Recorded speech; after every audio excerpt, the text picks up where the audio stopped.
नमस्कार, आप देख रहे हैं दृष्टि न्यूज। तमाम खबरों के लिए चैनल को लाइक, शेयर और सब्सक्राइब जरूर करें। गंजबासौदा ग्यारसपुर विधानसभा क्षेत्र में सुबह 7 बजे से ही मतदान केंद्रों पर लंबी लाइन लगना शुरू हो गई थी और पूरे क्षेत्र में छुटपुट घटनाओं को छोड़कर मतदान पूरी तरह शांतिपूर्वक तरीके से हुआ।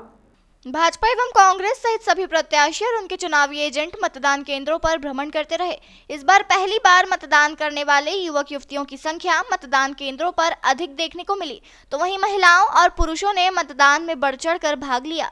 मैं इस समय गंजबासौदा विधानसभा 145 में जो है जो यहाँ का लाल बहादुर शास्त्री कॉलेज के अंदर जो पोलिंग बनाए गए हैं और मैं पिंक पोलिंग पर खड़ा हुआ हूँ। पिंक पोलिंग का मतलब होता है कि इसको एक अलग ढंग से सजाया जाता है, इसमें पिंक कलर के गुब्बारे लगाए जाते हैं और इसकी खास विशेषता ये होती है कि इसमें जो भी कर्मचारी होते, सुरक्षा कर्मचारी होते से लेकर सारे के सारे कर्मचारी, प्रिसाइडिंग ऑफिसर, नंबर 1, 2, 3, 4, ये सब के सब जो है वो महिलाएं लगाई जाती हैं और इस पोलिंग पे जो है वो महिला मतदाता होते हैं, महिला कर्मचारी होती हैं और इसको बहुत ही आकर्षक बनाने के लिए, बहुत ही भव्य और सुंदर बनाने के लिए इसमें गुब्बारे सहित लगाए जाते हैं।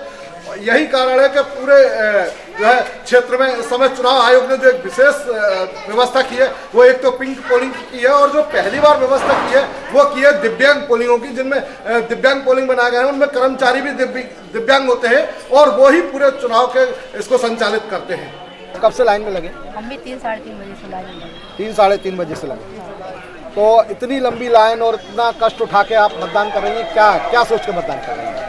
हाँ, वोट डालने आए, जानकारी डालने। प्रजातंत्र के लिए वोट जरूरी है, और इसलिए आप वोट डालें। इसलिए तो वोट डालने आए।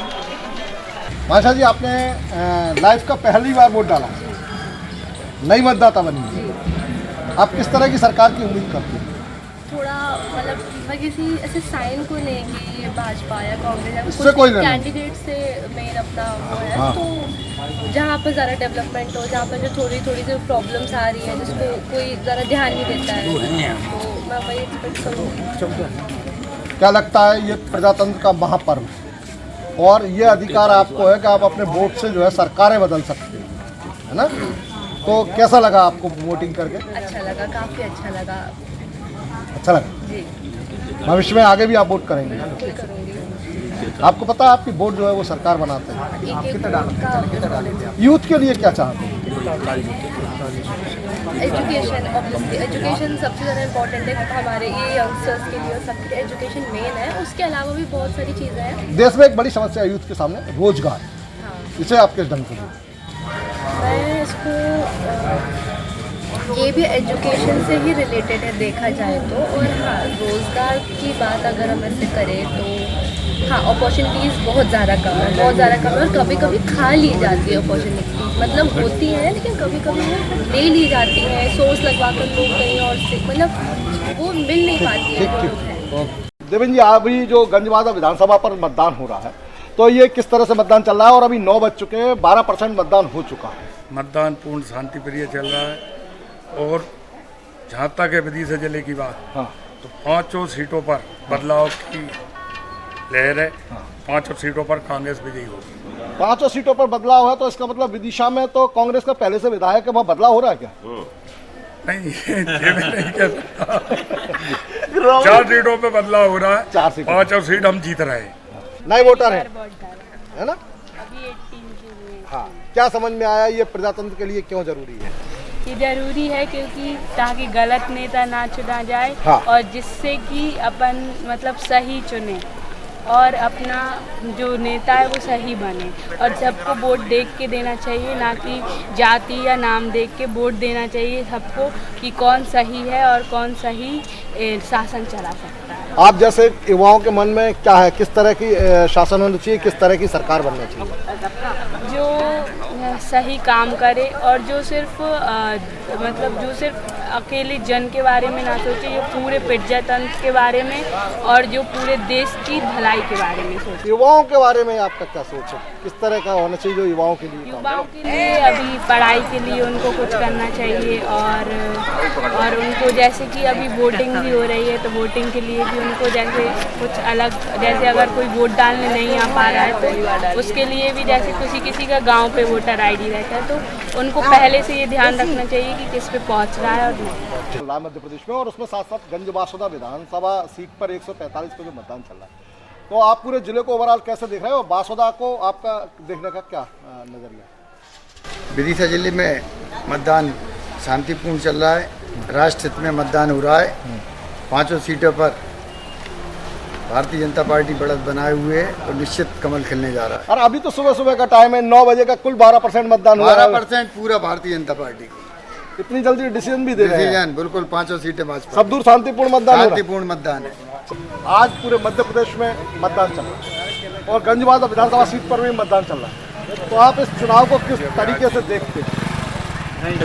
आज गंजबाजा विधानसभा में सुबह 7 बजे से मतदान प्रारंभ है। मैं अपने ये वार्ड और बाकी बूथों पे देख रहा हूँ कि सारे मतदाताओं में भारी उत्साह है। वो भारतीय जनता पार्टी के पक्ष में वोट डाल रहे हैं, समर्थन कर रहे हैं। और मेरा ऐसा मानना है कि इस विधानसभा में ऐतिहासिक जीत भारतीय जनता पार्टी की बनने वाली है। पूरे प्रदेश में भी मेरा ऐसा मानना है कि 150 से ज़्यादा सीटें भारतीय जनता पार्टी जीतेगी और माननीय शिवराज जी पुनः से मुख्यमंत्री बनेंगे और हमारी लाडली बहना युवाओं और किसानों को फिर दोबारा समर्थन करेंगे, साथ देंगे। हाँ, आपका सवाल क्या है लाडली बहना से? आप लाडली बहना से आपको कितना लाभ मिला?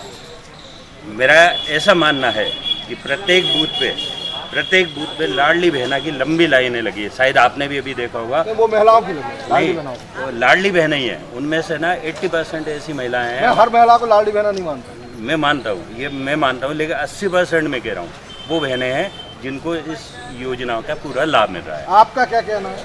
मेरा कहना है कि लाडली बहना का बहुत असर हो रहा है, बहुत ज़्यादा, सबसे ज़्यादा। गंजबाजा विधानसभा 145 पर मतदान चल रहा है और यहाँ पर सुबह से 7 बजे से मतदान शुरू होने के बाद और लगभग जो है 5 से अधिक बजने जा रहे हैं और मतदान अब समाप्ति की ओर है। लेकिन जानना चाहते हैं एसडीओपी साहब मनोज मिश्रा जी से कि आखिर दिन भर में जो मतदान चला है, और जैसा कि पहले भी काफ़ी कुछ होता था, जगह जगह टेंशन होते थे और कई जगह तो हल्का बल प्रयोग भी करना पड़ता था मतदान को सुचारू रूप से चलाने के लिए, लेकिन आज की क्या स्थिति रही है वो जानना चाहते हैं मिश्रा जी से। देखिए, सभी 261 मतदान केंद्रों से अभी तक किसी अप्रिय घटना की सूचना नहीं है और जहां तक लोगों में मतदान के प्रति रुझान है वो भी काफ़ी अच्छा देखने को मिल रहा है। सभी लोग शांतिपूर्वक मतदान कर रहे हैं। हमारे पास किसी भी जनप्रतिनिधि या प्रत्याशी या उनके अभिकर्ता द्वारा कोई शिकायत नहीं की गई है। प्रातः शुरू में जरूर 10, 15, 20 मिनट तक ईवीएम के कुछ संचालन में खबरें आई थी तो वो तत्काल ठीक कर ली गई थी। उसके बाद से अभी तक कोई ऐसी खबर नहीं है। पुलिस बल लगातार भ्रमण कर रहा है। अभी हाल ही में 1 घंटे पहले श्रीमान पुलिस महानिरीक्षक महोदय द्वारा अभी भ्रमण किया गया है क्षेत्र का। एक अलग से IAS अधिकारी डॉक्टर योगेश सर इसी विधानसभा क्षेत्र के लिए अपॉइंट किए गए हैं। एक अलग से IPS अधिकारी हेमंत चौहान सर PHQ से भेजे गए हैं, वो भी क्षेत्र में लगातार भ्रमण कर रहे हैं। हमारी लगभग 700 से अधिक पुलिस बल पूरे क्षेत्र में लगा हुआ है और हम लोग सतत प्रयास कर रहे हैं कि निर्भीक एवं निष्पक्ष मतदान करके अपने मतदाता का अधिकार का पूर्वक सफल हो और शांतिपूर्वक मतदान संपन्न हो। नहीं, ये तो आपकी व्यवस्था है साहब, लेकिन चूंकि ग्रामीण क्षेत्रों में शहरी क्षेत्रों में जिस तरह का एक तनाव का माहौल बना हुआ था, कल तक जो ऐसा लग रहा था कि कहीं कहीं जो भरने वाला क्रिटिकल पोलिंग है या कहा जाए कि संवेदनशील और अति संवेदनशील पोलिंगों की जो स्थितियां आप देख रहे थे, तो उसमें आज कैसा क्या रहा? मैं निश्चित रूप से आपको बता सकता हूं कि सभी जगह लोगों ने बहुत ही समन्वय और सामंजस्य के साथ मतदान किया है। अभी तक कहीं भी किसी भी ग्रामीण के दूरस्थ क्षेत्र से भी इस तरह की कोई खबर नहीं है कि आपस में लोगों का कोई विवाद हुआ है। एक जगह कुछ एजेंटों ने आपस में मुंहबाज जरूर किया है, लेकिन उसको भी उन्होंने तत्काल शॉर्ट आउट कर लिया खुद ही पुलिस के पहुंचने के और पहले। ये माना जा सकता है कि पुलिस और प्रशासन की सक्रियता और सजगता के कारण पूरे विधानसभा क्षेत्र में 145 बासोदा ग्यारसपुर में कहीं से कोई अप्रिय घटना की सूचना नहीं है और यह प्रशासन की कुशलता है और सफलता है कि उन्होंने कहीं कोई विवाद नहीं होने दिया और जहां किसी ने भी अगर सर उठाने की कोशिश की तो उसे समझाइश के द्वारा बिना बल प्रयोग किए वहां पर जो है चुनाव को संचालित कराया। और यही कारण है कि प्रशासन और पुलिस बल जो है पूरी तरह से निर्भीक और निडरता से लोग मतदान करें ऐसा माहौल बना के दे चुके हैं। लेकिन ये जानना चाहते हैं सर कि आखिर ये इतनी लंबी कतारें शाम को जब 7 बजे से सुबह से मतदान, पहली बार इतना लंबा समय चुनाव आयोग ने दिया, इसके बाद भी ये लाइनें इतनी लंबी क्यों? ये लोगों का अपने मतदाता के अधिकार का जो उपयोग कर रहे हैं उसके प्रति लोगों का रुझान है, लोगों की जागरूकता है। हम उसके लिए आम नागरिकों को धन्यवाद देते हैं।